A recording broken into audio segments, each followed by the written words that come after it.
Hello guys, तो स्वागत है आप सभी का PS एक्सप्लेन चैनल में। Special thanks to Neelander Barkandaz for 100 rupees super chat. तो चलिए स्टार्ट करते हैं। लास्ट एपिसोड में हमने देखा था नोरा सोच रही होती है, मेरे को लगा था कि टोनी मुझे बचाने के लिए नहीं आएगा, लेकिन उसने मुझे बचाने के चक्कर में सारी की सारी लिमिट क्रॉस कर दी। यहाँ तक कि जो टोनी है ना, वो तो इंजर्ड तक हो चुका है। अब भले मैं मर जाऊंगी, लेकिन मेरे लिए टोनी का प्यार कभी भी कम नहीं होगा। सिस्टम बता रहा होता है अब हमारी नोरा अल्टीमेट सिम बन चुकी है और अब ये होश के किसी भी चीज को टॉलरेट करने की पावर रखती है। टोनी सोच रहा होता है इसका मतलब 100 पॉइंट लिमिट नहीं है। सिस्टम बोल रहा होता है होश क्या आपने वो सही नहीं सुनी क्या? दीवानगी की कोई हद नहीं होती, ये तो बस एक काका दरिया है और डूब के जाना है। वही सीन चेंज होता है, हम देखते हैं जियावली को। टोनी जियावली को कॉल करते हुए बोल रहा होता है मेरे लिए एक रूम बुक करो। खुश होते हुए जियावली बोल रही होती है इसका मतलब बॉस आप वापस आ रहे हो, ठीक है मैं आपके लिए रूम प्रिपेयर करवा देती हूँ। जियावली सोच रही होती है मेरे को तो बॉस इस बार अपनी मिस्टर बना के लेके आए हैं और वो चाहते हैं कि मैं उनके लिए एक रूम प्रिपेयर करूँ।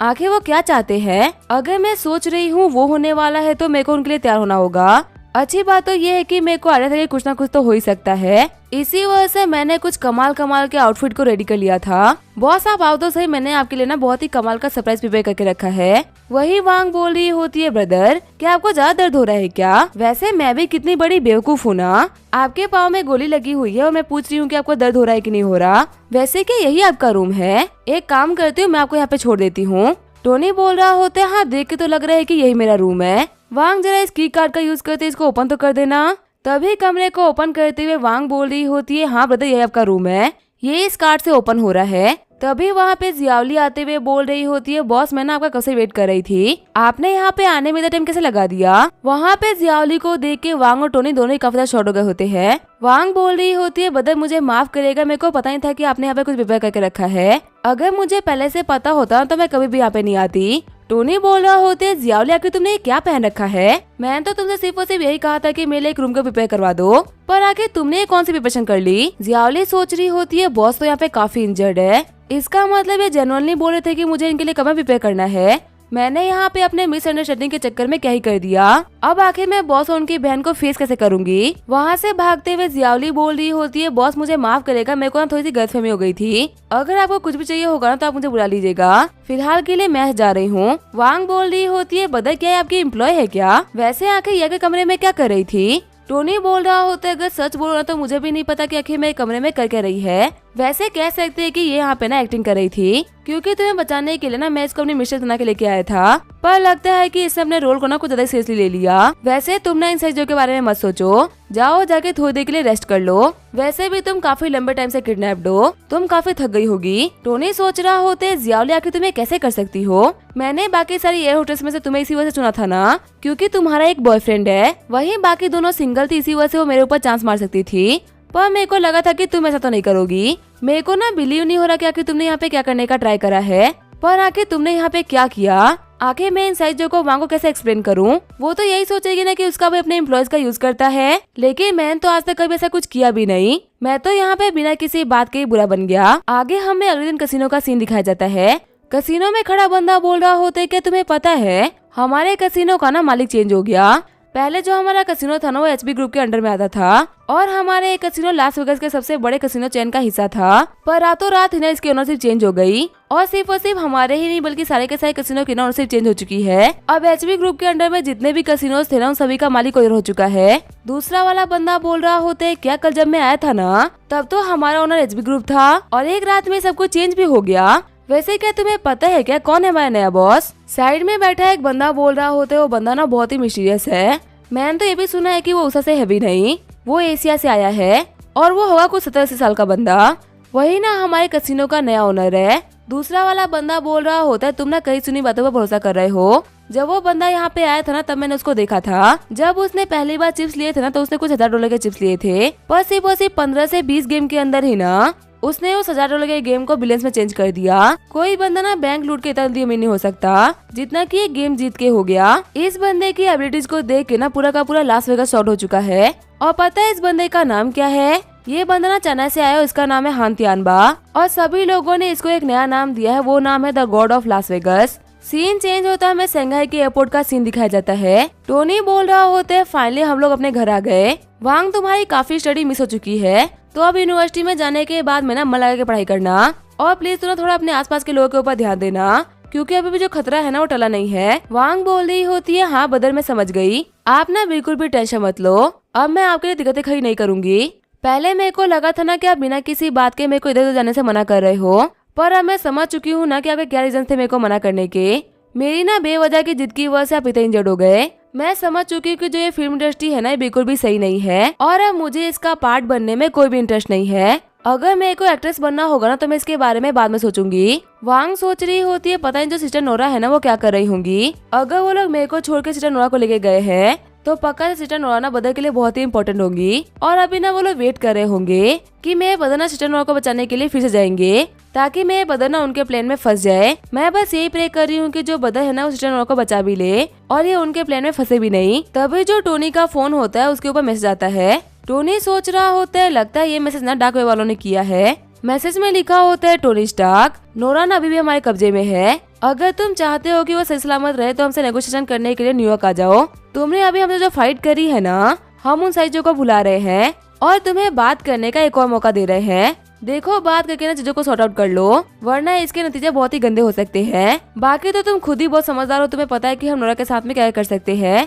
अगर उसकी सलामती चाहते हो तो फटाफट से हम लोग को रिप्लाई करो। अगर तुमने 24 घंटे के अंदर कोई भी रिप्लाई नहीं करा ना तो हम समझ जाएंगे कि नोरा की तुम्हारी नजरों में कोई वैल्यू नहीं है, और अगर वो तुम्हारे लिए वैल्यूबल नहीं है तो हमारे लिए भी वैल्यूबल नहीं है। टोनी सोच रहा होता है, सच में कोई इंसान कितना बड़ा बेवकूफ हो सकता है ना। अगर इन लोगों ने सच वांग के लिए लिखी होती ना तो मैं अभी तक गुस्सा में होता, लेकिन इन बेवकूफों को लग रहा है कि मैं नोरा के लिए अपनी जान को खतरे में डालूंगा। सच में इन डाके वालों की बेवकूफी के ऊपर ना मुझे बहुत ही तरस आता है। वांग बोल रही होती है, बदर आपका फोन बताया क्या, कोई मैसेज आया था क्या? टोनी बोल रहा होता है, नहीं तो मेरे को ना कोई स्कैम मैसेज आए थे। इन लोगों को लग रहा है ना कि मैं इन लोगों के लिंक के ऊपर क्लिक करके फंस जाऊंगा, पर तुम्हें तो पता ही है कि तुम्हारा भाई बहुत ही समझदार है, मैं इन लोगों के ट्रैप में नहीं फंसूंगा। वांग बोल रही होती है, हाँ बदर आपको ना इन सारी चीजों में काफी होशियार होना चाहिए, वैसे भी आपके अकाउंट में ना काफी सारा पैसा होता है, अगर आप इन लोगों के दिए गए लिंक के ऊपर क्लिक करोगे ना तो आपके अकाउंट का सारा पैसा खाली हो जाएगा। सीन चेंज होता है, हम देखते हैं मिस्टर एक्स को जो कि बोल रहे होते क्या टोनी स्टार्क ने कॉल किया क्या, या फिर उसे मैसेज का रिप्लाई करा क्या।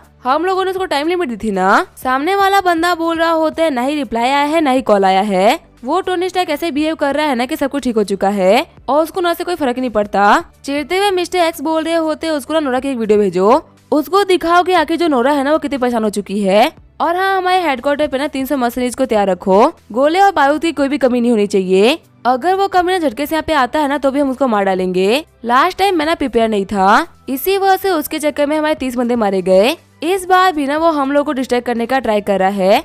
तुमने देखा ना कि टोनी स्टार्क से जुड़े हुए लोग कितने स्मार्ट हैं। उसकी बहन ने कुछ ही फालतू बातें बोल दी और वो अपनी बहन को बचा के लेके चला गया, और अब ना वो सेम चीज नोरा के सामने भी कर रहा है। पहले उसने हम सभी को बिलीव दिलाया कि वांग उसकी रियल सिस्टर नहीं है, फिर भी उसको बचा के लेके चला गया, और अब वो हम लोग को बिलीव करा रहा है ना कि नोरा उसके लिए बिल्कुल भी इम्पोर्टेंट नहीं है। पर मैं इस बात की गारंटी कर सकता हूँ ना कि वो इसके लिए पक्का से आएगा। तुम ना एक बार फिर चेक करो कि आखिर टोनी का रिप्लाई आया कि नहीं आया, और अगर उसका रिप्लाई नहीं आया तो फिर से उस नंबर पे उसको मैसेज करो। चोगे वाला बंदा बोल रहा होता है, हाँ बॉस मैं ना उसको मैसेज करता हूँ। तभी वो शॉक्ड होते हुए बोल रहा होता है, बॉस इसने तो हम लोग को ब्लॉक कर दिया। मिस्टर एक्स बोल रहे होते हैं, क्या ब्लॉक कर दिया? ये कमीना टोनी स्टार्क तो हदें पार कर रहा है। हाँ मुझे पता है कि हम लोग को शो करना चाहता है कि ये बहुत ही केयरफ्री इंसान है और इसको नोरा से कोई फर्क नहीं पड़ता, लेकिन ये भी तो रियलिटी है ना कि नोरा हमारे पास में होटल के तौर पे पड़ी हुई है और हम लोग को एक भी सेकंड नहीं लगेगा उसको मारने में। क्या सच में टोनी को नोरा से फर्क नहीं पड़ता क्या? आखिर इसके पास में कॉन्फिडेंस आ कहाँ से रहा है? टोनी स्टार्क क्या सब कुछ तुम्हारे प्लान का हिस्सा है क्या? तुम सच में वो पहले इंसान जिसको मैं आज तक समझ नहीं पाया। तुम यहाँ पे सच में क्या करना चाहते हो ना, सोच सोच के मेरा दिमाग खराब हो चुका है। तुम जब से मेरी लाइफ में आए हो ना मेरी लाइफ खराब हो चुकी है। मैं मिस्टर एच को जिंदगी में ना कोई भी नहीं हरा पाया, उसको तुमने हरा दिया। मेरे टॉप असिस्टेंट जो कि आज तक कभी भी नहीं हारे थे वो तुम्हारे हाथों मारे गए। यहाँ तक कि मैंने तुम्हारे लोगों को किडनैप भी कर रखा है, तो तुमसे ज्यादा टेंशन में तो मैं हूँ कि आखिर मैं क्या करूँगा। ऐसे में तो हर कोई टेंशन में होता है कि आखिर वो अपने लोगों को कैसे बचाएगा, लेकिन एक किडनैपर होने के तौर पे मैं टेंशन में हूँ कि आखिर मैं तुम्हारे लोगों को क्या ही करूँगा। और तुम यहाँ पे आओगे भी कि नहीं, पर मेरा बिलीव करो मेरे भी सबर की एक लिमिट है। अगर तुमने यहाँ पे आने में थोड़ा भी लेट कर दिया ना तो मेरा सारा का सारा गुस्सा इस नोरा के ऊपर उतर जाएगा। सीन चेंज होता है, हम देखते हैं टोनी को जो कि वांग के घर पे जा रहा होता है। टोनी बोल रहा होता है, ये लोग ना नोरा का यूज करते हुए मेरे को धमकियां दे रहे हैं। मेरे को सच में बिलीव नहीं हो रहा कि आखिर ये इतनी बड़ी बेवकूफी कैसे कर सकते हैं। अगर ये लोग एक बार के लिए उसे मार भी देना तो भी मुझे उससे कोई फर्क नहीं पड़ता। भले ही सिस्टम बोल रहा है कि उसकी जो अफेक्शन है वो 100 को भी पार कर चुकी है, लेकिन फिर भी उस लड़की के ऊपर ना मैं भरोसा नहीं कर सकता। सीन चेंज होता है, मैं शेंटियन ग्रुप का सीन दिखाया जाता है।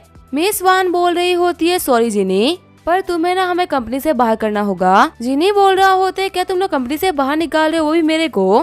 कहीं तुम लोगों का दिमाग तो खराब नहीं हो गया ना? मैंने अपने करियर की शुरुआत इस कंपनी से करी थी और मैं 14 ईयर से लगातार इस कंपनी में काम कर रहा हूँ। मेरा ना एक भी रिकॉर्ड खराब नहीं है। मैं इस कंपनी के अंदर एक 4th लेवल का ऑफिसर हूँ। तुम मुझे ऐसे कंपनी से बाहर नहीं कर सकते। इस कंपनी की अचीवमेंट और मेरी अचीवमेंट एक ही है। आखिर डायरेक्टर जू कहाँ पे है, मेरी उनसे बात कराओ। मेरे को फायर करने के लिए ना तुम लोगों को उनका अप्रूवल तो लगेगा ही, और मुझे पक्का से बिलीव है ना कि डायरेक्टर जू मेरे को फायर नहीं करेंगे। अगर कोई गलत फहमी है तो मैं बात करके क्लियर कर लेता हूँ। मिस वान बोल रही होती है, तो तुम डायरेक्टर जू से बात करना चाहते हो? एक काम करो, तुम ना उनसे कंपनी से बाहर जाके बात कर लेना, क्योंकि तुमसे पहले ना हमने अभी उनको बाहर किया है और वो ना अभी जनरल मैनेजर ली के बारे में बात कर रहे थे जो भी फायर हो चुके हैं। तो इसी वजह से अगर तुम्हें इनमें से किसी से भी बात करनी है तो तुम बाहर चले जाओ। जिमी बोल रहा होते, लेकिन आखिर ये कैसे पॉसिबल हो सकता है? अचानक से हम सभी लोगों को फायर क्यों किया जा रहा है? आखिर इसका रीजन क्या है? तुम सभी को पता है कि हमारे रिकॉर्ड्स कितने अच्छे हैं, और आखिर नया चेयरमैन कौन है जो कि सब कुछ कर रहा है? मिस वान बोल रही होती है, अगर तुम्हें कुछ भी पूछना है तो जाके सीईओ कियान से पूछो।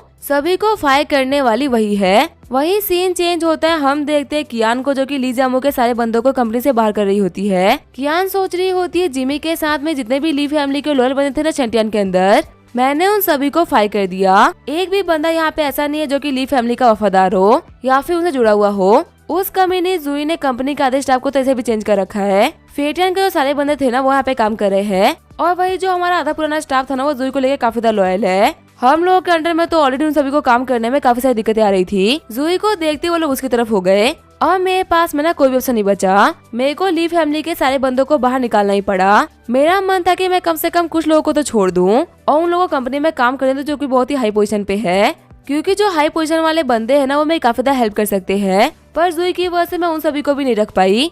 हमारे बॉस टोनी स्टार्क मुझे पोजीशन देने के बाद में खुद कंट्री से बाहर चले गए और अब उनसे कांटेक्ट भी नहीं हो पा रहा। तो इसी वजह से मेरे लिए ना टेम्पररी मेरी बॉस जूई बन चुकी है, जो कि मेरी हर एक चीजों पे बहुत ही कड़ी नजर रख रही है। जब मैंने उसको पहली बार लिस्ट दिखाई थी ना, तब उसने सारे बंदों की फोटो खींच के रख ली थी, और अगर अब मैंने इनमें से एक को भी छोड़ा तो वो मेरे को नहीं छोड़ेगी। सच में टोनी स्टार्क को अपनी लॉयल्टी दिखाने के चक्कर में ना मैंने कुछ ज्यादा एग्रेसिव मुंह चल दिया। लेकिन चलो ये तो काफी अच्छी बात है, क्योंकि मैं सभी को बाहर कर रही हूँ ना, तो इससे मैं तो काफी ज्यादा लॉयल प्रूव हो जाऊंगी। अब जो टोनी स्टार्क है वो मेरी लॉयल्टी से पूरी तरीके से कन्विंस हो जाएगा और वो मान लेगा कि मैंने ली फैमिली वालों को पूरी तरीके से छोड़ दिया है। जब तक वो मेरे ऊपर ट्रस्ट नहीं करेगा वो इस कंपनी की बागडोर को ना मेरे हाथों में नहीं छोड़ेगा। और अगर मुझे अपने बड़े प्लान्स को कामयाब करना है ना, तो इन छोटे मोटे पैदों को तो अपने रास्ते से हटाना होगा। और वैसे भी मेरा टारगेट टोनी स्टार्क जैसा खतरनाक प्लेयर है, जिसने की इंडस्ट्री के बड़े बड़े फैमिलीज को उजाड़ दिया। अगर मुझे ली फैमिली को उजड़ने से बचाना है ना, तो मुझे इस बंदे का विश्वास जीतना होगा। तो अभी ऑफिस में एक लड़की आते हुए बोल रही होती है, सीईओ कियान एक बहुत ही बुरी खबर है। जो डायरेक्टर फेंग और डायरेक्टर झेंग है ना, उन दोनों ने कंपनी के साथ में किए हुए कॉन्ट्रैक्ट को तोड़ दिया है। हमारे जो मैनेजर वांग है वो भी कंपनी को छोड़ के जा रहे हैं और अपने साथ में बहुत सारे एम्प्लॉयज को भी लेके जा रहे हैं। इन सभी का यही कहना है कि लोग कंपनी के साथ में ना 15-20 सालों से काम कर रहे हैं और ये कंपनी के लिए ना बहुत ही लॉयल थे। लेकिन उन्होंने देखा है कि इनके साथियों को ना बिना वजह के निकाल दिया गया। तो ऐसा भी हो सकता है कि फ्यूचर में इन सभी को भी निकाल दिया जाए। तो इससे पहले कि कंपनी इन लोगों को बाहर निकाले, लोग खुद ही रिजाइन दे रहे हैं। अभी वो लोग गए नहीं है बॉस। अगर आप चाहो तो आप उन लोगों से बात करके उन लोगों को मना सकती हो। अगर आप उन लोगों को सिर्फ और सिर्फ रीजन दे दोगी ना कि आखिर आपने उन सभी को कंपनी से बाहर क्यों निकाला, तो सेटिस्फाई हो जाएंगे और फिर उसके बाद वो लोग कंपनी को नहीं छोड़ेंगे। कियान बोल रही होती है, जो भी जा रहे हैं उन सभी को जाने दो, मुझे उन लोगों से कोई फर्क नहीं पड़ता। अगर उन लोगों को हमारे ऊपर भरोसा नहीं है तो हमारे साथ में काम नहीं कर सकते। और आखिर ये क्या सोच रहे हैं, अगर ये हमारे साथ में काम नहीं करेंगे तो हम जाके इनके पाँव पे गिरेंगे। शैंटियन ग्रुप की मार्केट वैल्यू ना $300 बिलियन है और वैसे भी एम्प्लॉयज तो चेंज होते रहे हैं,